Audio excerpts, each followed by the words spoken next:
안녕하세요. 아내 때문에 인생이 망가진 40대 남성입니다.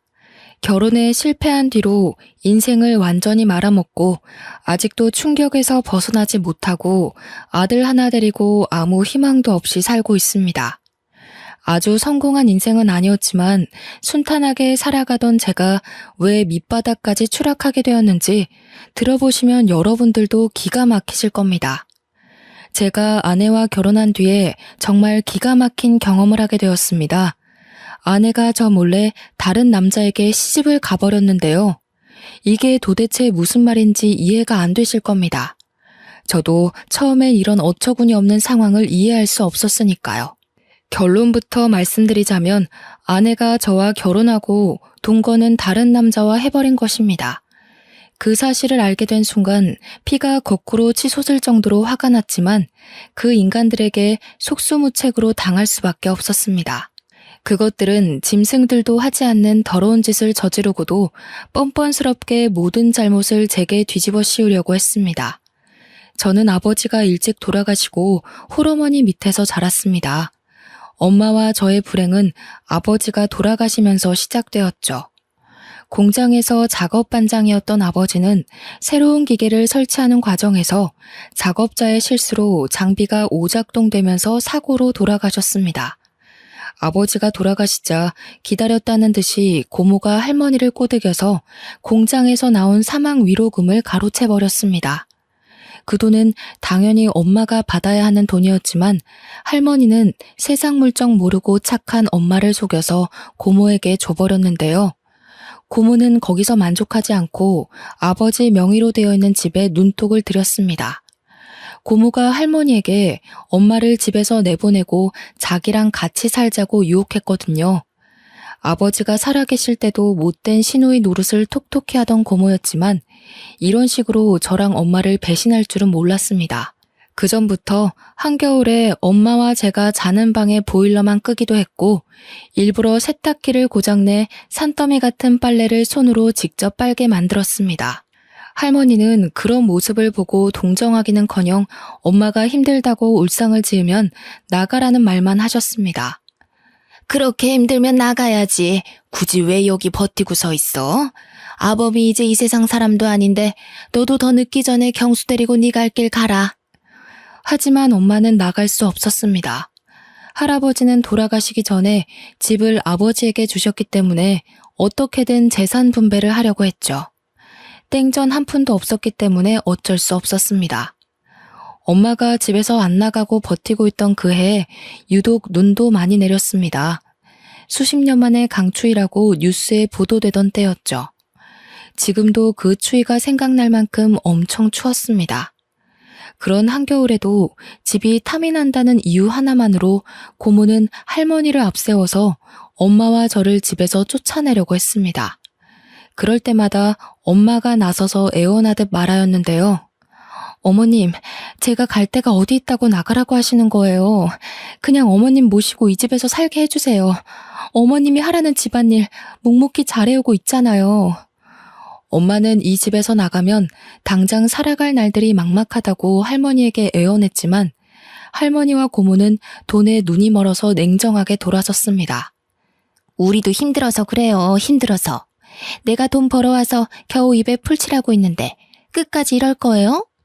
이 집에서 살고 싶으면 우리 오빠처럼 돈을 벌어오던가. 돈 벌어올게요. 이 앞에 있는 슈퍼나 식당에서 일할 테니까 제발 나가라는 말은 하지 말아주세요. 그까지 푼돈 벌어오라는 소리 아니에요. 평생 남자 안 만날 거예요? 엄마가 언니 앞날 생각해서 놓아주려고 하는 건 몰라요? 군말 말고 당장 짐 싸서 나가요.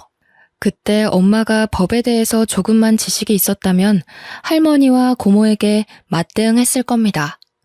아버지가 돌아가시자마자 집 명의를 자기 앞으로 돌렸을 텐데 중졸의 전업주부로 살아온 엄마는 세상사에 참 무지했습니다. 그저 할머니와 고모에게 빌면서 애원하다가 한겨울에 거리로 쫓겨나 버리고 말았죠. 당장 갈 곳이 없었던 엄마는 외할머니 집으로 갔습니다. 외갓집은 외할아버지가 몸이 불편한 탓에 형편이 좋지 않아서 다른 거처를 알아봤지만 선택의 여지가 없었습니다.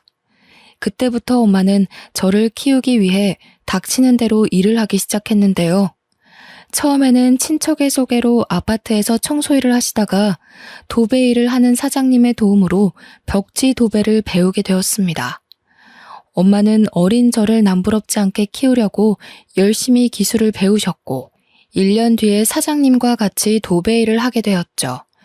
2년에서 3년 차에는 인정받는 도배 기술자가 되어서 사장님께서 조금 도와줄 테니 엄마에게 독립하라는 말씀까지 해주셨습니다. 경수 엄마는 내가 보니까 이제 혼자서 일해도 되겠어. 내가 맡은 구역 떼줄 테니 독립해. 먹고 살 걱정은 없을 거야. 과부 사정은 호라비가 안다는 말처럼 없이 사는 사람들은 서로의 처지를 잘 알아주었습니다. 혼자 애를 키우는 엄마를 위해서 사장님이 자기 구역을 기꺼이 내어주고 도와주었습니다. 그렇게 엄마가 독립한 뒤에 돈을 모아서 전세로 집도 마련했고 경제적으로 어느 정도 자리를 잡게 되었죠. 그런데 제가 중학교에 들어간 5년 뒤에 할머니가 고모에게 쫓겨나서 엄마를 찾아오게 되었습니다. 할머니의 말에 따르면 고모가 몰래 집을 팔아버리고 할머니를 자기 집으로 데리고 가서 식모처럼 부렸다고 하는데요. 집을 판 돈도 나누어 주지 않고 자기 혼자서 독차지하더니 할머니가 돈 이야기를 꺼낼 때마다 고모가 화를 내면서 소리를 질렀다고 합니다. 뭐? 돈을 달라고? 엄마, 지금까지 먹여주고 재워준 것만 해도 얼만데 돈을 달라는 거야. 설마 치매라도 걸렸어? 시끄럽게 돈 타령하지 말고 밥이나 차려줘. 그제서야 할머니는 자기밖에 모르는 표독스러운 고모에게 속아서 이용당했다는 사실을 깨달았습니다. 게다가 고모부는 알코올 중독 기질이 있어서 매일 술에 취해 난동을 피워서 집안이 하루도 조용할 날이 없었을 겁니다. 고모와 고모부는 매일 서로 욕을 하면서 싸웠고 가재 도구들도 부서졌거든요. 그날도 고모가 고모부에게 얻어맞았는지 분을 참지 못하고 할머니에게 손찌검까지 했다고 합니다. 고모의 폭력이 날이 갈수록 심해져서 할머니는 그 집에서 더 있다가는 죽을 수도 있겠다는 생각이 들었다고 하죠. 그 길로 도망을 치듯이 빠져나와서 엄마를 찾아왔다고 하는데요. 저는 할머니를 내쫓았으면 했지만 할머니가 울면서 용서를 비니까 마음이 약한 엄마는 할머니를 받아주었습니다. 그렇게 불편한 동거를 몇 년 동안 지속하다가 제가 고등학교를 졸업할 무렵에 할머니가 세상을 떠나셨어요. 엄마는 고모에게 장례식에 오라고 연락을 했지만 고모는 전부 다 무시했습니다. 그래서 저희는 할머니가 돌아가신 뒤로 고모와의 인연을 완전히 끊어버렸어요. 몇 년이 지나 대학에서 경영학을 전공하게 된 저는 전자제품에 들어가는 부품을 만드는 작은 중소기업에서 일하게 되었습니다. 처음에는 영업팀에 발령이 나서 근무를 시작했는데요. 저희 회사 부품을 납품하는 거래처를 관리하는 일이 주 업무였습니다. 사람을 상대하는 일이다 보니 술자리가 아주 잦았죠. 그런데 저는 술을 전혀 마시지 못했습니다. 소주 한 잔만 마셔도 얼굴이 벌겋게 달아올랐고 온몸에 두드러기 같은 발진이 돋아나는 특이 체질이었거든요. 그래서 영업 때문에 가져야 하는 술자리가 언제나 부담이 되었습니다. 거래처의 간부들이 술잔을 따라주려고 하면 사정을 설명하면서 정중하게 거절하는 것도 눈치가 보이는 일이었죠. 그래서 영업팀의 최고 술상무였던 팀장이 나서서 저 대신 술잔을 받기도 하였습니다. 그러다 새로운 납품 회사를 뚫어서 담당자들끼리 인사를 하는 회식 자리를 갖게 되었습니다. 새 거래처의 팀장이 술고래에 융통성이라고는 전혀 없어 보이는 깐깐한 사람이었는데요. 그날도 저한테 술잔을 쥐어주며 술을 강요하기 시작했습니다. 어허, 세상에 술 못 마시는 사람이 어딨어? 그러지 말고 한 잔만 받아. 한 잔 마신다고 죽어? 죽냐고. 아이 얼른 마셔보래도. 팀장이 술에 취해서 제가 하는 말을 귓등으로도 듣지 않았습니다. 결국 더 이상 거절하지 못하고 술을 마셨는데 팀장이 계속해서 술을 권하더라고요. 결국 얼굴과 목에 심한 두드러기가 돋아올라서 힘이 들었습니다. 제가 병원에 가야 할 것 같다고 말해서 저 때문에 술자리 흥이 박살나고 말았죠. 이 일을 계기로 영업팀장과의 면담 자리에서 다른 부서로 보내주겠다는 말까지 듣게 되었습니다. 경수, 너 저번에 보니까 안 되겠더라. 우리 부서가 술자리에 꼭 참석해야 하는데 술을 못 먹으니까 영 분위기가 안 잡히더라. 너도 힘들었지?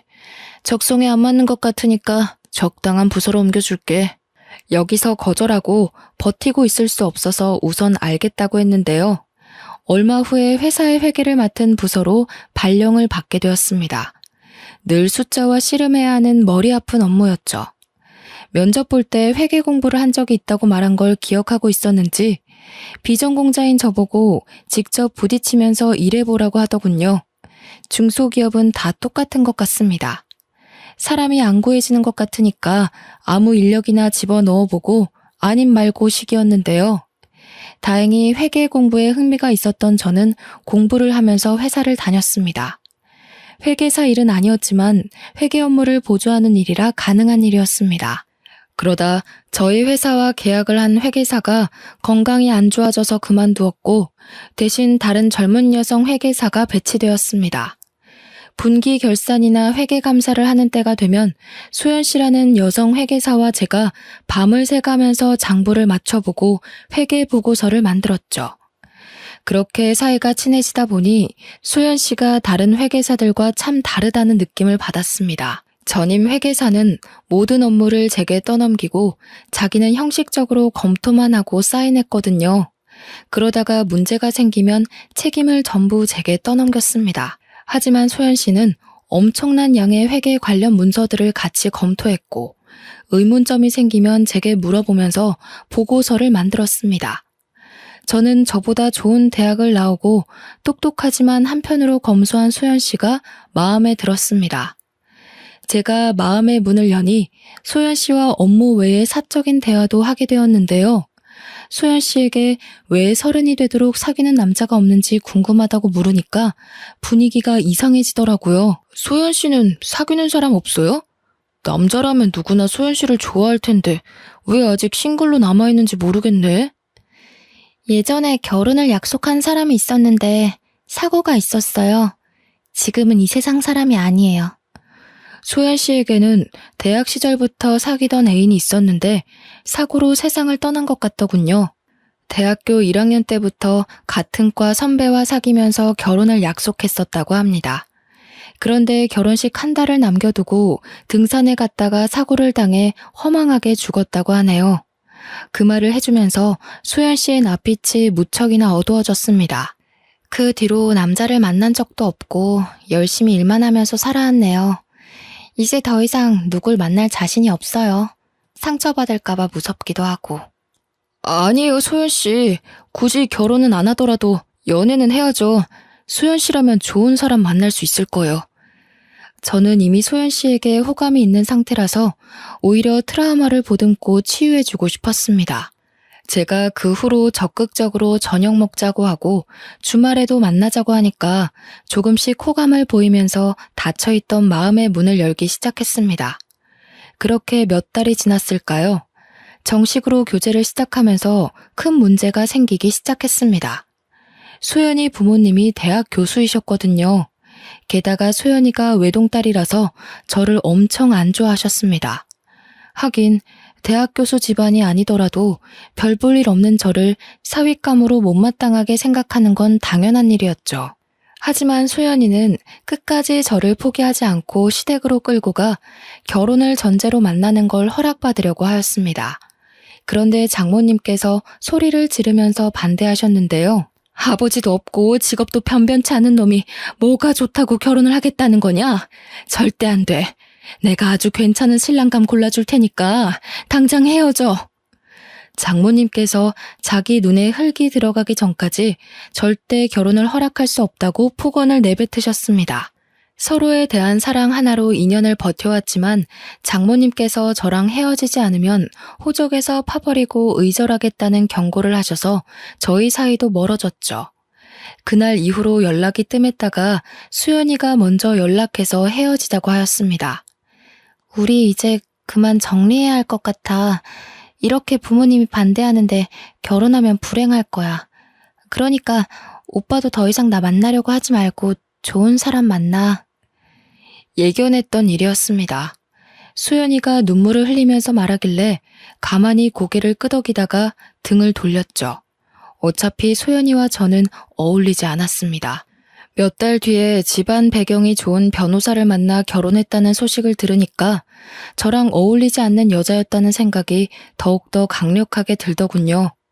소연이는 당연히 회사 사람들에게 결혼 소식을 알리고 퇴사하였습니다. 실연을 당한 게 티가 났는지 자꾸만 실수를 하자 회계팀장이 제게 면담을 하자고 하였습니다. 그리고 제게 생각을 정리할 시간이 필요해 보인다고 했죠. 그래, 너도 소연 씨 그만둔 거 알고 있지? 지금 일이 손에 안 잡힐 거야. 생각 같아서는 한 달 정도 휴가를 끊어주고 싶은데 그럴 수는 없고 일주일만 쉬다가 돌아와. 회계팀장이 제 사정을 이해해줘서 휴가를 내고 제주도로 일주일간 여행을 떠났습니다. 제주도에 도착해서 숙소에 짐을 풀고 근처 식당으로 들어갔는데요. 서빙을 하던 여성이 저를 보고 환하게 웃어주더라고요. 안녕하세요. 딱 보니까 이 동네 사람은 아닌 것 같은데. 저희 식당 처음 오셨어요? 네, 이제 막 제주도에 도착했는데 여기는 뭐가 맛있나요? 전부 다 맛있지만 흑돼지 백반이 최고 인기 메뉴예요. 그걸로 드릴까요?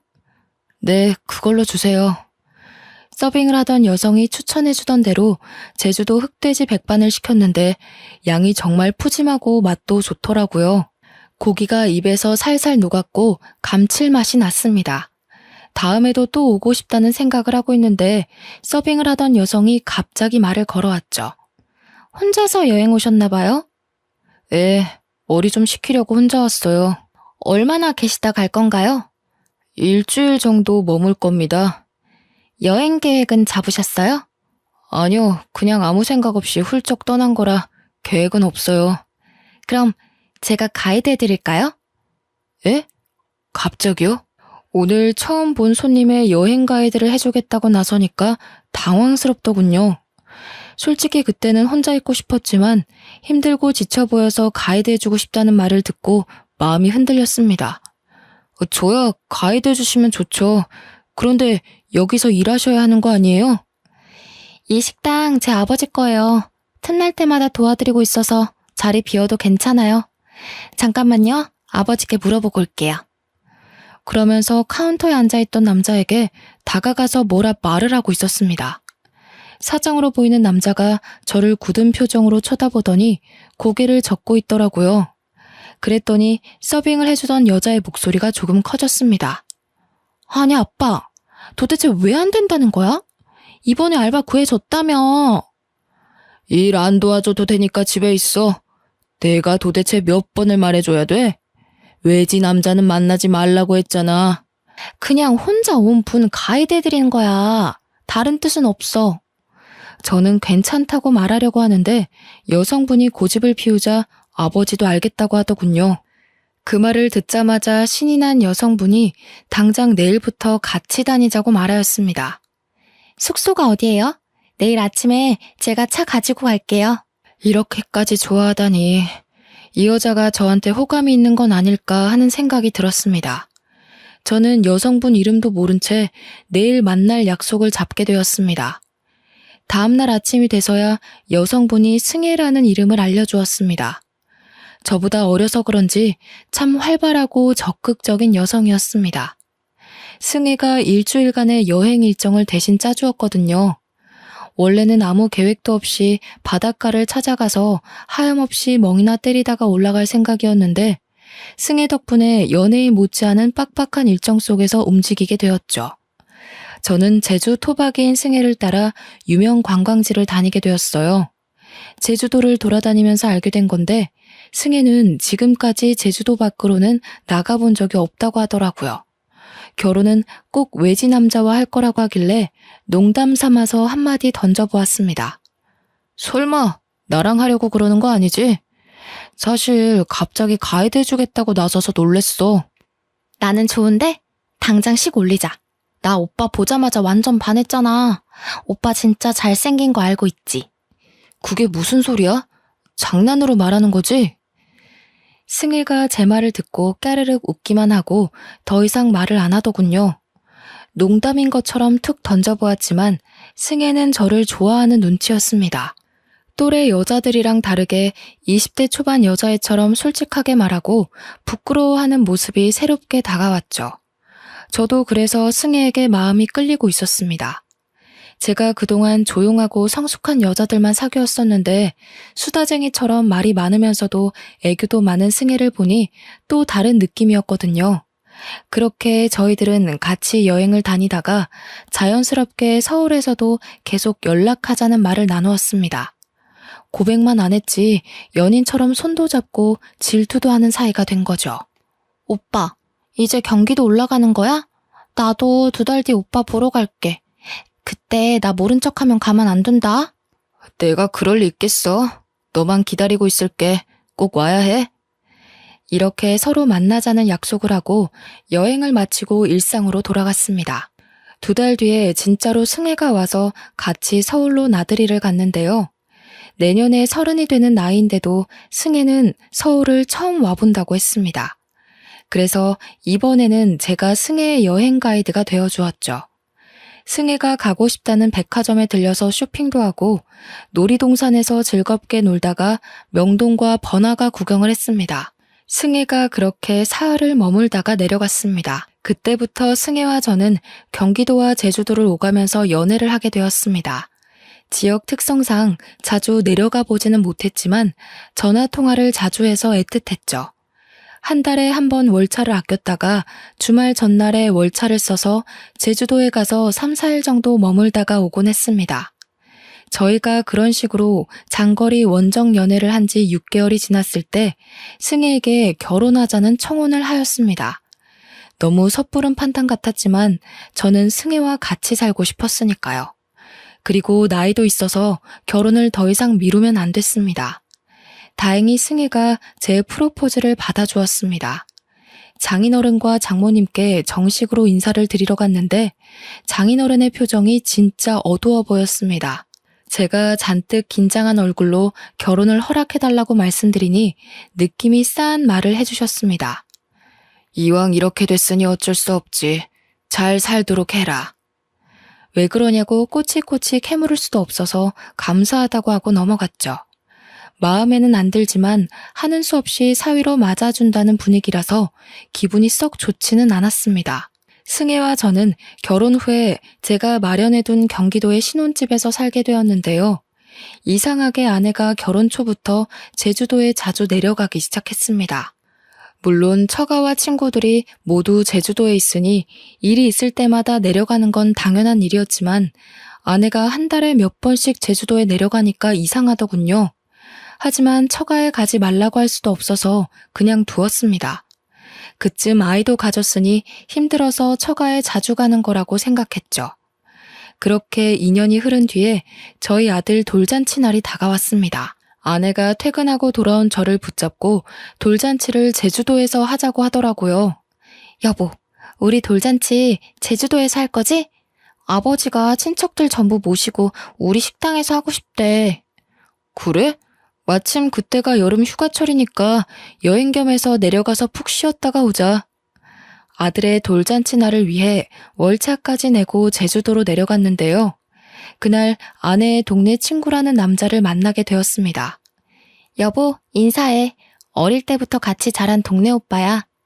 처음 뵙겠습니다. 장수철이라고 합니다. 예, 반갑습니다. 김경수라고 합니다. 돌잔치 준비하기도 바빠 죽겠는데 아내가 아는 오빠를 소개해주겠다고 했을 때 약간 당황스럽긴 했습니다. 게다가 아무리 친한 오빠라고 하더라도 남편에게 알고 지냈던 남자를 소개해준다는 건 흔한 일이 아니잖아요. 하지만 제가 보수적인 거라고 생각했습니다. 아내가 장수철이라는 남자를 진짜 친구라고 생각하는 거라며 이해해 보려고 했죠. 수철 씨는 민박집을 운영하고 있다며 처가까지 가지 말고 민박집에서 묵고 가라고 하였습니다. 처가 좁은 거 알고 계시지? 거기서 잠자고 하려고 눈치 보일 텐데 모처럼 오셨는데 저희 집에서 하루 묵었다 가시죠. 수철 씨가 처가의 집 크기까지 알고 있는 게 찝찝했지만 제주도에 머무는 동안 그곳에서 며칠 지내기로 하였습니다. 수철 씨는 친절하게 민박집 하나하나를 구경시켜주면서 설명해주더군요. 덕분에 관심도 없던 아내의 친한 오빠의 취미 생활까지 알게 되었습니다. 조개 껍데기가 가득 있는 방안을 보여주길래 멋지다, 근사하다는 말로 대충 대꾸해 주었죠. 무언가 봐달라는 눈치였지만 안 그래도 돌잔치 준비 때문에 지쳐있는 상태였습니다. 관심도 없는 조개 껍데기 구경할 시간이 없어서 얼른 돌잔치 장소로 넘어갔는데요. 돌잔치를 마치고 저는 회사 일 때문에 다시 경기도로 올라갔습니다. 아내는 제주도에 더 있겠다고 하더니 2주 뒤에 올라왔습니다. 그날 이후로 아내가 점점 제주도에 머무는 시간이 길어졌습니다. 여보, 다음 주에 제주도 가서 보름만 있다가 올게. 뭐? 저번에는 2주나 더 있다가 왔잖아. 왜 보름이나 있으려고 하는 거야? 엄마가 몸이 안 좋아서 식당 일 도와달라고 그러네? 아내가 식당 일을 핑계로 제주도에 가더니 보름 혹은 한 달씩 머물다가 오기 시작했습니다. 그리고 며칠 지나지 않아서 또 제주도에 갔고 2달 넘게 지내다가 오기도 했죠. 저는 장모님이 아파서 그런 거라고 생각해서 제 아들이 6살이 될 때까지 1년의 절반 이상을 제주도에서 지내게 하였습니다. 그런데 모임에서 만난 고등학교 동창이 뜻밖의 말을 꺼내놓았습니다. 내가 저번 달에 제주도로 휴가를 갔는데 재수씨를 만났어. 땡땡 민박집에서 지내고 있더라? 재수씨는 왜 거기서 지내고 있는 거래? 친구는 제주도 여행을 계획하고 숙소를 알아보다가 비교적 가격이 저렴한 민박집을 예약했는데 그곳에서 아내를 봤다는 겁니다. 재수씨는 나를 못 알아보는 것 같았는데 분명히 재수씨가 맞았어. 웬 남자랑 같이 있는 걸 봐서 아는 척은 안 했거든? 내가 둘이 무슨 사이냐고 물어보니까 재수씨가 뭐라 한 줄 알아? 둘이 부부 사이래. 우리 와이프가 거기 있을 리가 없잖아. 네가 잘못 본 거야. 와이프가 거기서 지내더라도 왜 부부 사이라고 했겠어. 우리 와이프 얼굴 까먹은 거 아니야? 저는 친구의 말을 끝까지 믿지 않았습니다. 친구 녀석이 아내를 본 건 7년 전 결혼식장에서 본 게 전부였으니까요. 비슷한 여자를 아내로 착각했을 거라고 생각했죠. 그런데 동창 녀석이 저를 붙들고 확인해보라고 난리를 피웠습니다. 야, 네가 맨날 프로필 사진 가족 사진으로 해놓는데 내가 그걸 모르겠냐? 내가 눈썰미 하나는 끝내주니까 한번 확인만 해봐라. 내가 걱정돼서 그래. 저는 미친 소리 하지 말라고 딱 잡아떼기는 했지만 신경이 쓰이긴 하였습니다. 아내한테 어떻게 말해야 할까 고민하는 사이 제주도에 있던 아내와 아들이 경기도로 돌아왔습니다. 그리고 혹시나 하는 마음에 짐들을 뒤져보았는데요. 제주도에서 몇 주 머물다 돌아온 아들의 주머니에서 의외의 물건을 발견해서 아내가 뭔가 감추고 있다는 확신이 들었습니다. 그래서 제가 아들에게 주머니 속에 든 조개 껍데기가 뭔지 물어보았죠. 아들, 이거 제주도에서 주워온 거야? 누가 준 건 아니고? 누가 준 건 아니고 민박집 아저씨 집에서 가지고 왔어. 민박집 아저씨? 설마 그 장수철 아저씨? 아들 녀석이 맞다고 고개를 끄덕이길래 조개 껍데기를 자세하게 들여다보았습니다. 아니나 다를까 조개 껍데기에는 아내의 이름이 선명하게 새겨져 있더군요. 그때 장수철이 운영하고 있는 민박집 방안이 떠올랐습니다. 자기가 특별한 취미를 가지고 있다며 조개 껍데기를 보여주었거든요. 그때는 조개 껍데기가 너무 많고 관심도 없어서 대충 칭찬만 해주고 나온 기억이 있습니다. 그런데 이런 조개 껍데기를 떡하니 두고 저한테 구경을 시켜주었다니 아주 저를 농락한 셈이었죠. 그래서 저는 둘의 사이는 보통 사이가 아닐 거라고 생각했습니다. 저는 아들에게 제주도에서 어떻게 지내왔는지 자세하게 물어보았는데요. 아들의 입에서 충격적인 말이 나와서 지금도 잊을 수가 없습니다. 제주도 가면 항상 그 아저씨 집에서 지냈어. 나는 맨날 딴 방에서 잤고 엄마는 맨날 그 아저씨랑 자는 것 같던데? 아들의 말을 듣는 순간 하마터면 욕설을 내뱉을 뻔했습니다. 민박집을 하고 있는 그놈은 아내와 친한 오빠가 아니라 내연남이었던 거죠. 아내는 제주도에 살고 있는 내연남을 만나기 위해 거짓말을 하고 제주도에 갔던 것입니다. 그것도 아들을 데리고 장수철이 지내고 있는 민박집에서 동거를 했다는 사실을 알고 분노가 치밀어 올랐습니다. 당연히 아내에게 가서 왜 이런 짓을 저질렀냐고 따졌는데요. 아내가 처음에는 무슨 말도 안 되는 소리를 하냐며 아니라고 펄쩍 뛰었습니다. 그랬더니 아들놈이 고개를 갸웃거리며 진실을 이야기해 주더군요. 엄마, 왜 거짓말을 해? 그 아저씨 민박집 아니면 안 된다고 했잖아. 내가 할아버지 집에 가자고 해도 아저씨 집에 가서 사랑한다고 뽀뽀도 하는 거 봤어. 엄마가 나한테 아빠도 사랑하고 아저씨도 사랑한다고 해놓고 거짓말하면 안 돼. 아들의 말을 듣고 저는 화가 치밀어 올라 얼굴이 빨개졌고 아내의 얼굴에서는 핏기가 사라져가고 있었습니다. 저는 아들에게 방에 들어가 있으라고 한 다음에 아내의 뺨을 후려갈겼죠. 네가 진짜 제정신이야? 애를 데리고 다니면서 바람을 피워? 어떻게 자식이 보는 앞에서 그런 더러운 짓을 해? 네가 그러고도 인간이야? 아니, 그렇다고 뺨을 때려? 당신 미쳤어? 정우한테도 이런 식으로 알아냈지?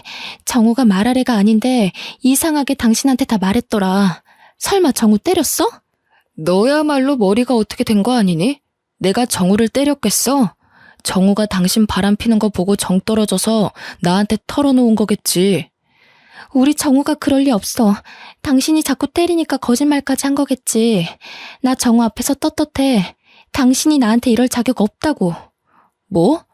그러면 상간남 소송이랑 이혼 소송 둘 다 시작해봐? 네가 그렇게 떳떳하면 판사님한테 물어보자. 누가 더 떳떳하나?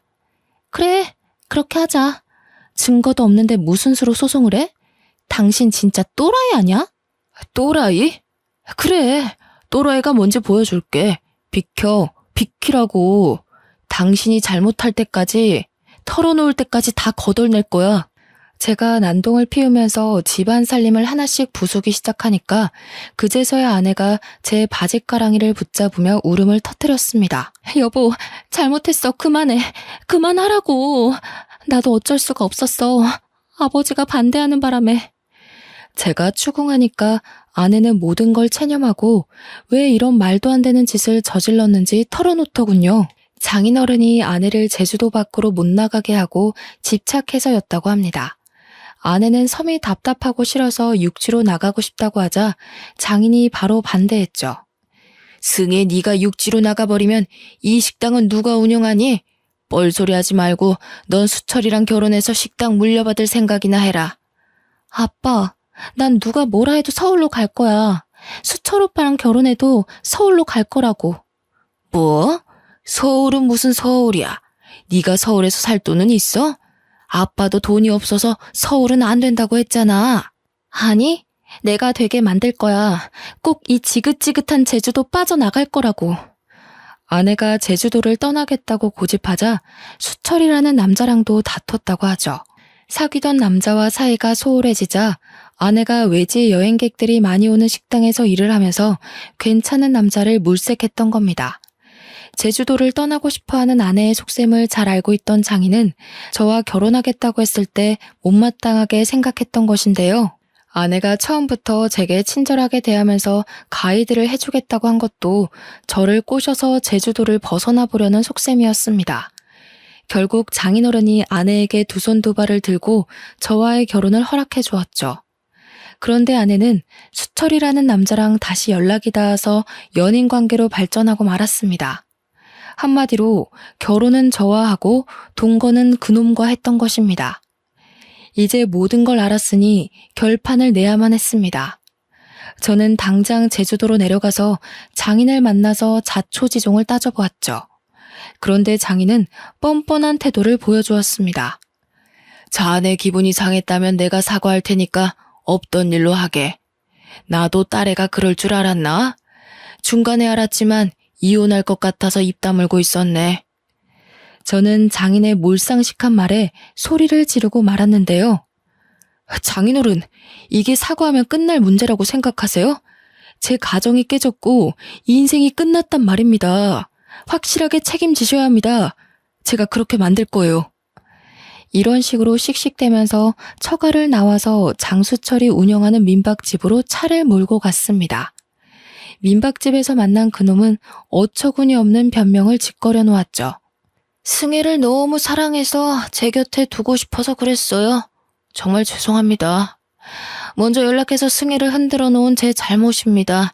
제발 용서해 주세요. 뭐 어쩌고 저째? 사과하면 다야? 무릎 꿇고 싹싹 빌어도 절대 용서 못해. 네가 내 인생 망친 것처럼 나도 네 인생 망가뜨릴 거라고. 두고 봐. 내가 바로 송장 보낼 테니까 딱 기다리고 있으라고. 이제 더 이상 안 만나겠습니다. 연락 끊고 조용히 살겠습니다. 사과하고 안 만나겠다는데 도대체 왜 그러십니까? 예? 그놈도 장인어른과 마찬가지로 그냥 사과만 하면 끝날 거라는 착각을 하고 있었습니다. 말이 안 통하는 인간들에게는 법대로 하는 수밖에 없죠. 그래서 아내를 상대로 이혼 소송을 했고 그놈에게도 소송을 통해서 불륜의 책임을 물게 했습니다. 처가 쪽은 위자료와 아들의 양육비를 감당하기 위해서 전 재산인 식당을 처분해야 했고 장수철 그놈은 민박집 문을 닫았는데요. 소송을 하고 나서 혹시나 하는 마음에 아들 녀석의 친자 검사를 했습니다. 다행히 아들은 제 자식이 맞았습니다. 그러던 와중 아내에게서 기가 막히는 연락을 받기도 했죠. 여보, 당신이 하라는 대로 다 할 테니 제발 식당만은 돌려줘. 부탁이야. 이러다 우리 다 굶어 죽겠어. 소송에서 엄청난 위자료 폭탄을 맞자 아내는 울면서 식당만은 돌려달라고 애원했지만 배우자를 속이고 파렴치한 동거를 한 것이 얼마나 큰 잘못인지 확실히 알려줘야 했습니다.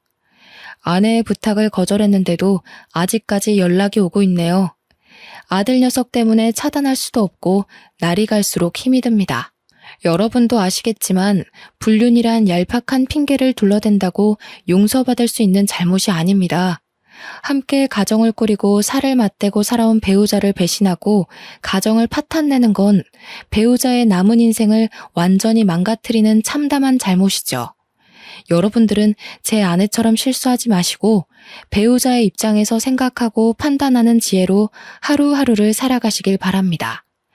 여기까지 읽어주셔서 감사합니다.